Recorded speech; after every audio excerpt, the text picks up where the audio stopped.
Sir ಈಗ ಯತ್ನಾಳ್ ಅವರಿಗೆ notice ಬಂದಿದೆ ಸರ್, ಮೂರನೇ ನೋಟಿಸ್ ಬಂದಿದೆ. ಈಗ ಎಲ್ಲ ವಿಚಾರಗಳು ಹೈಕಮಾಂಡ್ ಗಮನದಲ್ಲಿದೆ.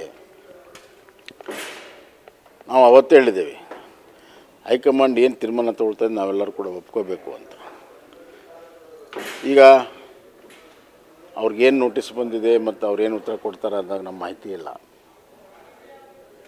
ಆದರೆ ಅಂತಿಮವಾಗಿ ಎಲ್ಲ ಒಂದು ಕಡೆ ಇದು ಮುಗಿಬೇಕಾದಾಗ ಅದಕ್ಕೆ ಹೈಕಮಾಂಡ್ ಅವರು ಅದಕ್ಕೆ ಎಂಟ್ರಿ ಆಗೋದು ಭಾಳ ಅವಶ್ಯಕತೆ ಇತ್ತು. ಎಂಟ್ರಿ ಆಗಿದ್ದಾರೆ. ಇನ್ನು ಕೆಲವೇ ದಿನಗಳಲ್ಲಿ ಇದೆಲ್ಲವೂ ಕೂಡ ಸರಿಯಾದ ರೀತಿಯಲ್ಲಿ ಒಂದು ಸಮರ್ಪಕವಾಗಿ ಮುಗಿತದಂಥ ವಿಶ್ವಾಸ ನನಗೆ. ಲಿಂಗಾಯತ ನಾಯಕರು ಎಲ್ಲರೂ ಕೂಡ ಮೈಸೂರು ವಿಚಾರಕ್ಕೆ ಸಂಬಂಧಪಟ್ಟಂಗೆ ಕಾಂಗ್ರೆಸ್ ವಕ್ತಾರ ಎಂ ಲಕ್ಷ್ಮಣ್ ಹೇಳಿದ್ದಾರೆ, ಇದು ಮುಸ್ಲಿಮರು ಮಾಡಿರೋದಲ್ಲ, RSS ಮತ್ತು BJP ಕೆಲವು ಕಾರ್ಯಕರ್ತರು ಮುಸ್ಲಿಂ ವೇಷದಲ್ಲಿ ಬಂದ್ ಮಾಡಿದ್ದಾರೆ. ನೋಡಿ ಎಷ್ಟು ಬಂಡತನಕ್ಕೆ ನಿಂತಿದ್ದಾರೆ ಕಾಂಗ್ರೆಸ್ನವರು. ಇಡೀ ಜಗತ್ತೇ ನೋಡಿದೆ, ಸಾಕ್ಷಿ ಪುರಾವೆಗಳಿದೆ, ವಿಡಿಯೋಗಳಿದೆ, ಪೊಲೀಸರು ಹೇಳ್ತಾ ಇದ್ದಾರೆ. ಅದನ್ನೆಲ್ಲವನ್ನೂ ಧಿಕ್ಕರಿಸಿ ಈ ಥರ ಸ್ಟೇಟ್ಮೆಂಟ್ ಕೊಟ್ಟಿರುವಂಥದ್ದು ಅವರು ಬಂಡತನಕ್ಕೆ ಸಾಕ್ಷಿ.